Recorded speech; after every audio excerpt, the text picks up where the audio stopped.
ഇത് ഇത്രയും പെട്ടെന്ന് എങ്ങനെ പത്രത്തിൽ വന്നു? സാരമില്ല, ആ തെണ്ടിയെ പോലീസ് പിടിച്ചോളൂ. നിങ്ങൾ ഒന്നും കൊണ്ട് പേടിക്കണ്ട, രോഗികളെ സമാധാനിപ്പിക്കും. ഒന്നുമില്ലെങ്കിലും എന്റെ മോളെ FRCS അല്ലേ, അവൾ രണ്ടിനും പഠിച്ചല്ലേ, അവൾ എത്രയും പെട്ടെന്ന് ഇവിടെ വന്ന് ചാർജ് എടുത്തോളും. പക്ഷേ അതുവരെ രോഗികളുടെ മനോവീര്യം ചോർന്നു പോകാൻ സൂക്ഷിക്കേണ്ടത് നിങ്ങൾ ഓരോരുത്തരെയും. ആശുപത്രി മുതലാളി മാധവൻ തമ്പിയെ അറസ്റ്റ് ചെയ്യുക. അതിന് മാധവൻ തമ്പി എന്ത് വിളിച്ചു? നിങ്ങൾ എന്ന് അവരെ തടയൂ, ഞാനവിടെ ഇല്ലെന്ന് പറയൂ. എടാ ചെല്ലടാ. മാധവൻ തമ്പിയെ അറസ്റ്റ് ചെയ്യുക. വണ്ടി എടുത്തോ, അവന്മാര് വരുന്നുണ്ട്. മാധവൻ തമ്പിയെ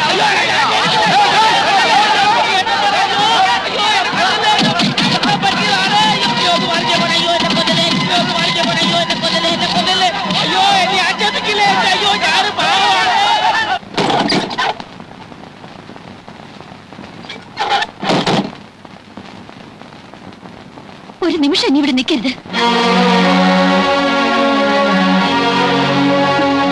എന്താ മോളെ?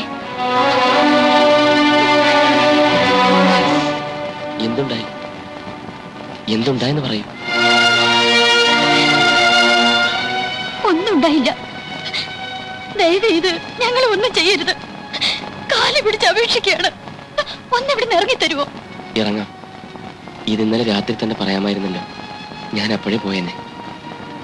പോലീസിന് പിടികൊടുക്കാൻ മടിയുണ്ടായിട്ടല്ല, അതിനു മുമ്പ് എന്തുകൊണ്ടോ ഒന്ന് കാണണമെന്ന് തോന്നി. ദേഹത്തുള്ള മുറിപ്പാടുകളിൽ മരുന്ന് വെച്ച് തന്നപ്പോ മനസ്സിലുള്ള മുറിവുകളും കുറേങ്ങ് കരിഞ്ഞു. ഉള്ളിലെവിടെയോ എന്നോടുള്ള ദയയുടെ ഒരു അംശം ബാക്കിയുണ്ടെന്ന് തോന്നിയത് കൊണ്ട് നിന്നു. പക്ഷേ ഞാൻ പോകേണ്ടവനാണ്. അതെത്രയും വേഗത്തിലായാൽ അത്രയും നന്ന്.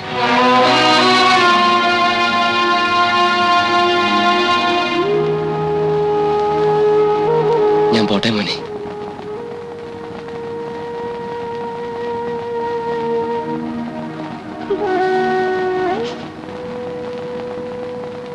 രാവിലെ യാത്ര ചോദിച്ച് ആശുപത്രിയിലേക്ക് പോയ നിർമ്മലയല്ല ഇപ്പൊ തിരിച്ചു വന്നിരിക്കുന്നത്. ഈ സമയത്തിനുള്ളിൽ എന്ത് സംഭവിച്ചുവെന്ന് വെറുതെ ഒന്നറിയാൻ മാത്രം. അറിഞ്ഞില്ലെങ്കിൽ ജയിലിനകത്തിരുന്ന് ഞാൻ ഇത് തന്നെ ആലോചിച്ചുകൊണ്ടിരിക്കും. ഈ കരച്ചിലിന്റെ അർത്ഥം അറിയാതെ കുഴയും. ഇതിലുണ്ട്, വായിച്ചു നോക്ക്.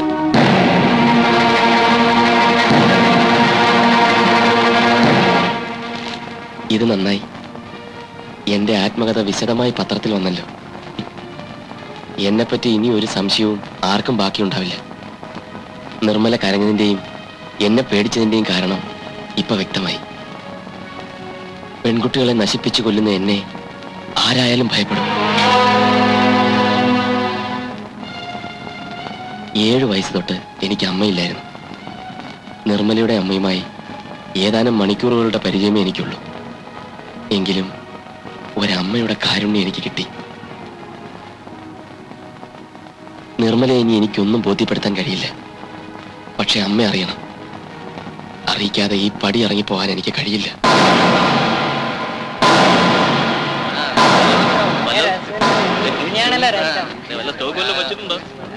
ആ 4ാമത് നിൽക്കുന്ന പെണ്ണ് നീ തന്നെ ഇങ്ങോട്ട് നീങ്ങി നിൽക്കടി.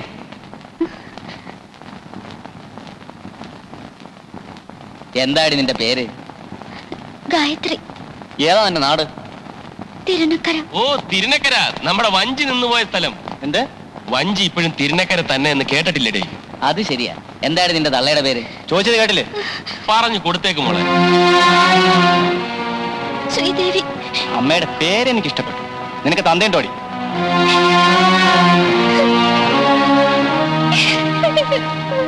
അയ്യേ, മോള് കരയണ്ട കേട്ടോ. ഈ റാഗിങ് കുട്ടിക്ക് ഗുണമേ ചെയ്യൂ. അടുത്ത കൊല്ലം കുട്ടിക്ക് കുട്ടിയുടെ ജൂനിയേഴ്സിനെ റാഗ് ചെയ്തൂടെ? അതിരിക്കട്ടെ, ഡാൻസ് അറിയൂ? സാരമില്ല, ഞാൻ പഠിപ്പിച്ചു തരാം കേട്ടോ. സ്വല്പ ക്ലാസിക്കലാണേ, വളരെ ശ്രദ്ധിച്ചു നോക്കണം. ആ ഒന്ന് മാറിയുന്നേ, ഒന്ന് മാറിയുന്നേ.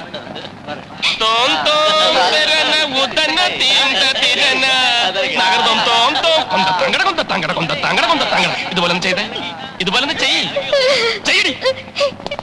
നിർത്ത് രാജഗോപാലെ. കൊച്ചു പെമ്പിള്ളേരുടെ തോന്നിയസം കാണിക്കുന്നത്. ഈ മെഡിക്കൽ കോളേജിൽ റാഗിങ് പാടില്ല എന്ന് കഴിഞ്ഞ വർഷം തീരുമാനിച്ചല്ലേ? ആര് തീരുമാനിച്ചു? ഹരി, നീ വലിയ പുണ്യാളം ചമയല്ലേ? ഇവിടെ വളരെ സിമ്പിൾ ആയിട്ടുള്ള നിർദോഷമായിട്ടുള്ള ഒരു ഗെറ്റ് ടുഗദർ മാത്രമേ ഉള്ളൂ. ഇത് ഞങ്ങൾ സമ്മതിക്കില്ല. ഇവരെന്റെ സഹോദരിമാരാ. നിങ്ങൾ കരയണ്ട, ഇങ്ങ് പോരെ. ദേ, ഇവിടുന്ന് ഞങ്ങളുടെ അനുവാദമില്ലാതെ പോയാലുണ്ടല്ലോ, താനൊരു ചുക്കും ചെയ്യില്ല. മോള് വാ.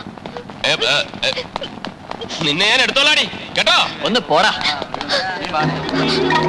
അവന്മാരെ ഞാനിന്നൊരു പാഠം പഠിപ്പിക്കും. കുട്ടി വിഷമിക്കണ്ട.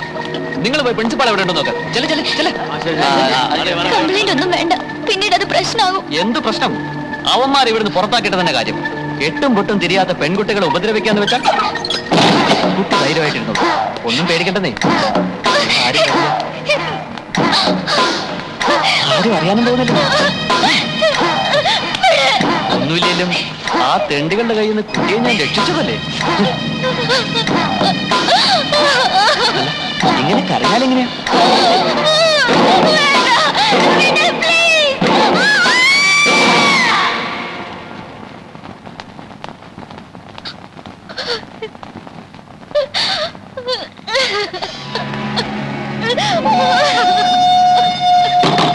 തുറക്കാം.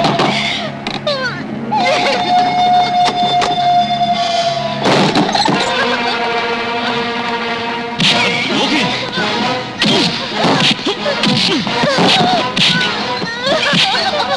ഇല്ല, ഇനി ഞാൻ ജീവിച്ചിരിക്കില്ല. കുട്ടി, കുട്ടി അവിടെ നിൽക്കാൻ. കുട്ടി,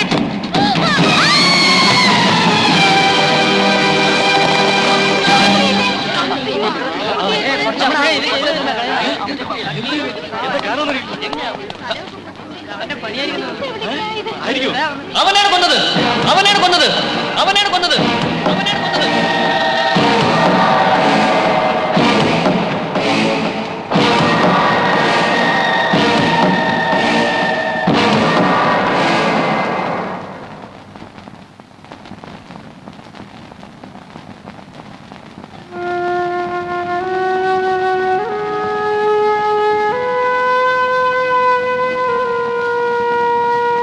അവന്റെ അച്ഛനിപ്പം മന്ത്രിയാ. വർഷങ്ങൾക്ക് ശേഷം ഇന്നലെ ഞങ്ങൾ വീണ്ടും ഒന്ന് കണ്ടു. ഈ വാർത്തയുടെ പുറകിൽ അവനാ. എന്റെ ജീവിതം തകർത്തവൻ. എന്നിട്ടും അവന് മതിയായില്ല. ഒരു ഡോക്ടറാകാൻ കഴിയാത്തതിലുള്ള നിരാശയിൽ നിന്നാവാം ഉപബോധ മനസ്സ് ഒരു വ്യാജ ഡോക്ടറാകാൻ എന്നെ പ്രേരിപ്പിച്ചത്. വീണ്ടും ഒരിക്കൽ കൂടി യാത്ര ചോദിക്കുന്നില്ല. എല്ലാത്തിനും നന്ദി, എല്ലാത്തിനും മാപ്പ്.